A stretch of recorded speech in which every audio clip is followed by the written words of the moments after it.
to kill a Rio that's a true Rio, I had to go to Southern Oregon.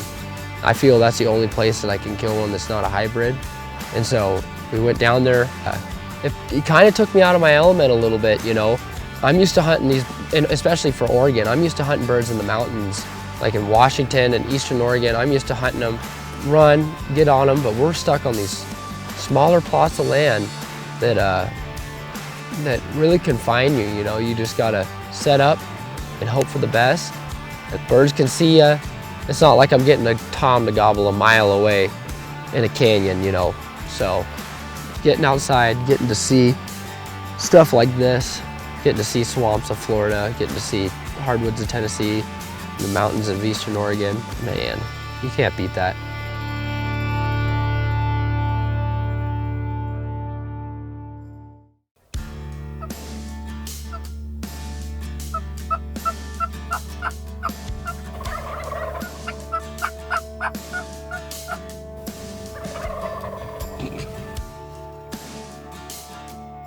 You know, the morning before we really got into our Rio hunt, we tried a few other properties, you know, that we had permission on, and truthfully, it wasn't all that great. Birds weren't responding, but honestly, it wasn't the best setup. Well, not all plans exactly play out the way you want them to, even if the birds haven't been hunted, even everything. That first morning hunt, we pick up, go to the other side of the ranch. We're gonna go try it, get some birds struck up.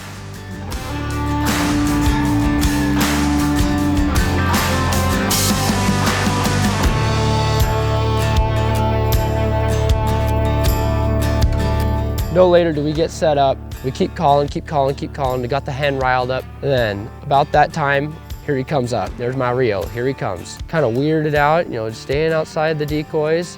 Something's not right. I pick up my gun, it gets caught on the blind. The bird starts to fly. I totally missed. Absolutely heartbreaking. But that being said, we don't quit. And my friend Wyatt says, man, we got a property over here that's just supposed to be full of birds. You know, it's first time hunting it, first time trying it. I wanted to be right in the middle of their strut zone.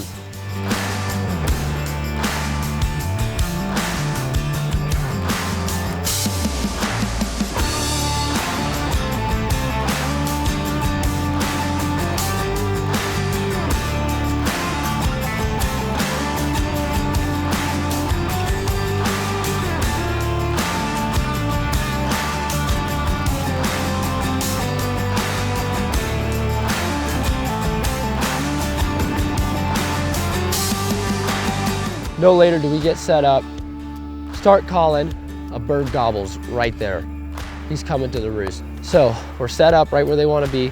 The hens come out across the hill, and man, I'm like, oh man, he's got hens, you know, and they're all going to the roost. So I just get on him really hard, just start cutting and yelping at him.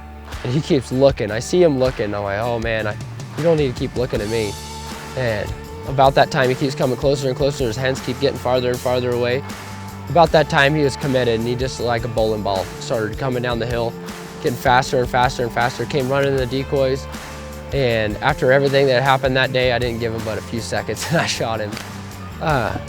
Pretty cool. And I'll tell you what, it was pretty amazing, you know. It made it a lot cooler that we didn't just pull in there and kill a bird right off the bat. You know, we worked for him, man. We had, one morning we had coyotes come run through our decoys. You know, we had all sorts of stuff going on that made it, you know, a hunt.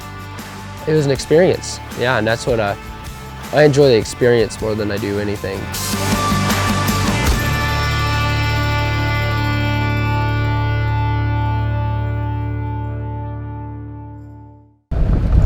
One more step closer for man. 3 more steps closer to a turkey slam.